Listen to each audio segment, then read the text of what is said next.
You fuck with Big Brother, you get skirt. You know what I mean? I don't know what the fuck he said. Big Blue told me something I can't hear. You already know what the fuck time it is. Turn out and tune in. What's going on? What's going on, everybody?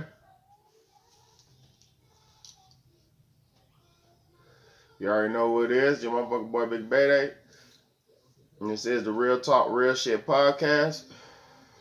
And today's episode, I'm doing a response video for DIs.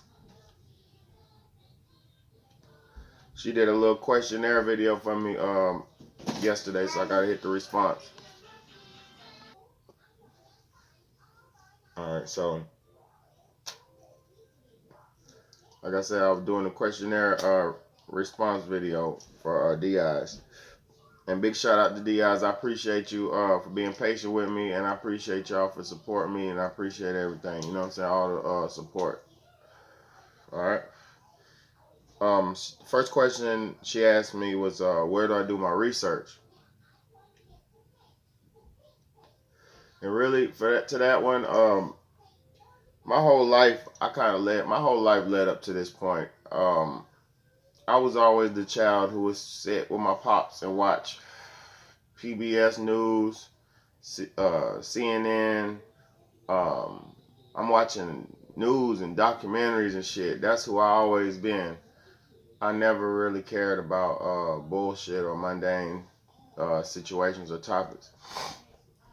I always concern myself with current events and world events. You know what I'm saying? So I've always done the research from everywhere. I do the research from everywhere.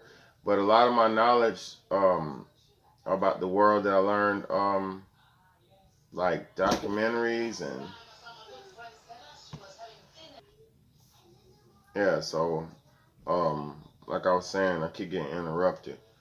But my research, I do it everywhere. I don't really study a lot of like nowadays. I'm gonna be honest with you. Nowadays, I kind of understand the game and the world and how it works. I'm learning. I'm still learning every day. But I'm saying, like, I understand the game and how it works,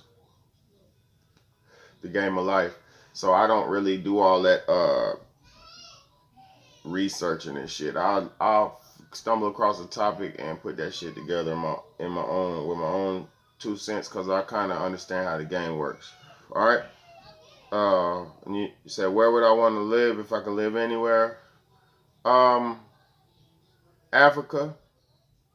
But here in America, where I'm at the beach, where I'm at, I ain't gonna say what beach, but where I'm at.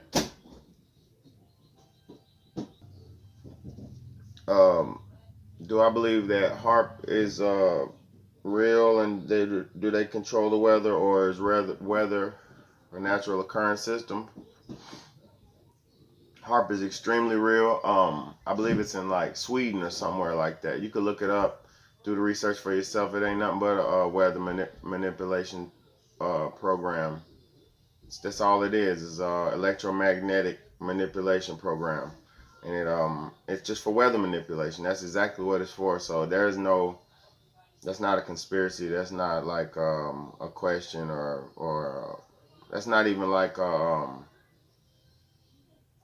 that's just common known facts that's a weather manipulation thing. Because even though back in the days, back in the days, the motherfuckers would shoot a cannonball in the cloud and fill it full of lead dust to make it rain. So they've been understood weather manipulation forever. The Indians, it's old school shit, but HARP is current modern day weather manipulation technology. All right. Do I believe in clones? And do I believe they get the chip once they're signed? No. Yes, I believe in clones, of course. There's no belief. That's a common known fact that people are being cloned. You could look up Dolly the sheep. You could look up Eve, the first human clone that they let be publicized in Canada or something like that. These are all this stuff that I talk about is documented facts. It's just people don't understand life because they don't concern themselves with nothing major. Now the chip thing, Do I believe that they get chipped and all that? I believe the clones are chipped. You might chip, like, you know how you chip a dog so he won't get lost or whatever. You might chip an artist for that purpose or whatever, but I believe that chip and the control, like the Shaqs freezing up and the 2 Chain glitching and all the Eminems, all the artists who glitch and stuff, those are clones. Those are not the real artists. Those are the duplicates. And you know, like any machine, because some clones are made from robots and with humanoid skin on them, and some clones are made by embryo. Like you put the sperm in the egg and you hit it with a little electricity, and that's how it goes. This shit is simple, man. Of course, everything, all that's real. Pyramids. Do I believe that the pyramids were more to the pyramids than they're saying? Of course. If you look up the pyramids on Mars and look up the Sphinx on Mars. Just look that up. The pyramids was a spaceship that landed here from Mars when humans came from Mars. When they burnt Mars' atmosphere up and made it unlivable, like almost Earth is become unlivable now.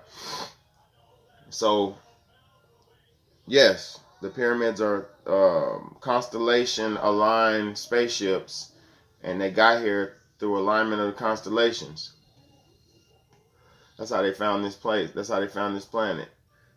Constellations and shit like that. I mean, this is all simple science. People just don't want to do no fucking research, and people are so religiously bound and systematically bound they can't think for themselves. Another thing about the pyramids, the Masons and all of the occultic groups of today use Egyptology. So that lets you know that the Egyptians were the high society, and they have the hidden knowledge of the land, of the earth. Because everybody who's occultic is doing all pyramid shit. All fucking pyramid. What's that? Pyramid. All of it's pyramid shit. All of it. All of it. So don't get confused. Pyramids is where it all came from. And what would I do if I won $1 million in the lottery? I don't really play the lottery because I don't believe in all that fairy tale shit. Like, I don't believe in all that. That's just the number running game for America. So I don't really never want to play the lottery. But if I actually did win, I would buy a project building in a major city like Chicago, where I lived at growing up, and I would buy project buildings all around America, or as many, maybe 1 or 2 of them in different states or whatever, different poor states, big cities, and I would make the people be able to live there for free, but they would have to maintain the building and work there. Like, in order to live there, you have to work there, and you have to save a certain amount of money, and you have a certain amount of time you could live there. So after your 5 years is up, you would have money saved in your personal account, and you'd be able to get on your feet and buy a house. So I would set people up like that, and whole families too, not just women and children. I would set up whole families, and I would keep families together instead of breaking up homes. So that's one of my main things I want to do to change the communities in local towns of America. And I believe with $1 million you could at least buy 1 project building, and regentrificate that motherfucker. All right. What kind of dream car would I ever want to receive? I'm be all the way honest with you. Just this a month ago, me and my family, my lady, we just received a dream car. My girl's mom, basically gave us her Suzuki, Grand Vitara Jeep. It's like a 2012 or some shit. Like, it's a great, perfect car, man. And God bless her for doing that. It's just nothing but big heart and humility and love in your heart to do something like that. Because we have I got a Cadillac too, but my lack, Cadillacs are real finicky and prissy. They always have problems and shit. So my lack was costing us a lot of money and a lot of problems, and it wasn't as reliable as need be. So she blessed us. So that 2012 Suzuki Grand Vitara is my dream tax-free car that we just received last month, and I'm thankful for that. Like, so thankful for that. Like, I'm forever indebted to her mama for that. just for being real and humble and making that. She bought herself a new car just to give us her old paid off car. It don't even make sense to be that real. You know what I'm saying? If I had a record company, the last question, if I had a record company, who would I sign? If I had a record company, I would sign, I would go from state to state and sign up and coming artists. I would sign hungry up and coming artists, and I would show them the route and the way of the game, and I would show them how to make money without selling their souls and compromising their integrity and sexuality and stuff like that. You know what I mean? Because the people who control the industry now are just pure piece of shit dirtbag demons. You know what I mean? The people who run all this shit are just pure dirtbags, and they believe in making people suffer to get to get what they deserve out of life.